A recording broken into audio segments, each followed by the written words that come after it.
ఇప్పుడు చదువుకుంటున్నటువంటి ఆడపిల్లలు వారి ఉద్యోగాల మీద ప్రయారిటీగా తీసుకుంటాం, వారి వ్యాపారవేత్తలుగా తీర్చిదిద్దడానికి ఖచ్చితంగా ప్రయత్నం చేస్తాం. ఇప్పుడు సెల్ఫ్ హెల్ప్ గ్రూప్స్లో ఏదైతే వడ్డీ లేని రుణాలు ఇస్తున్నారో అట్లా కాకుండా ప్రాపర్గా గ్రాంట్స్ ఇచ్చేటట్టుగా ప్రయత్నం చేస్తాం. చిరు ఉద్యోగులు, కాంట్రాక్ట్ ఉద్యోగులు ఎవరైతే ఉన్నారో, ఎవరైతే విస్మరించబడ్డారో వారందరినీ కూడా కళ్ళలో పెట్టి కాపాడుకుంటాం.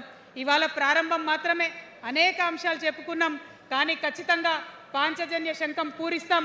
అవతలి వాడు మనవాడైనా సరే, అధర్మం వైపు వాడుంటే వాళ్ళ మీదైనా సరే యుద్ధం చేయడానికి ఖచ్చితంగా వెనుకడుగు వేయకుండా ముందుకే వెళ్తామని తెలియజేస్తూ, మరి ఈ మూడు పార్టీలు కూడా, Congress party single agenda Rahul గాంధీని ప్రధానమంత్రి చేయాలి, BRS party single agenda farm హౌస్లో పెద్దసారి ఉండాలి, చిన్నసారి సీఎం కావాలి, బీజేపీ పార్టీ సింగిల్ ఎజెండా సామాజిక న్యాయాన్ని కథం పట్టియాలి.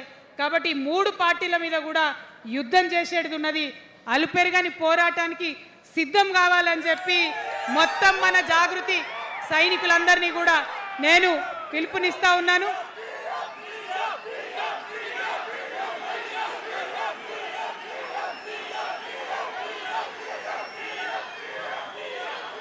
Thank you.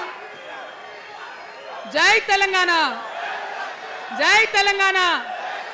జోహార్ తెలంగాణ విద్యార్థి అమర వీరులకు, జోహార్ తెలంగాణ విద్యార్థి అమర వీరులకు, జోహార్ తెలంగాణ అమర వీరులకు. జై తెలంగాణ, జై టిఆర్ఎస్, జై టిఆర్ఎస్, జై టిఆర్ఎస్. టిఆర్ఎస్ అంటే జిందాబాద్ అనాలి. TRS, TRS, TRS. జై తెలంగాణ, జై తెలంగాణ, జై తెలంగాణ.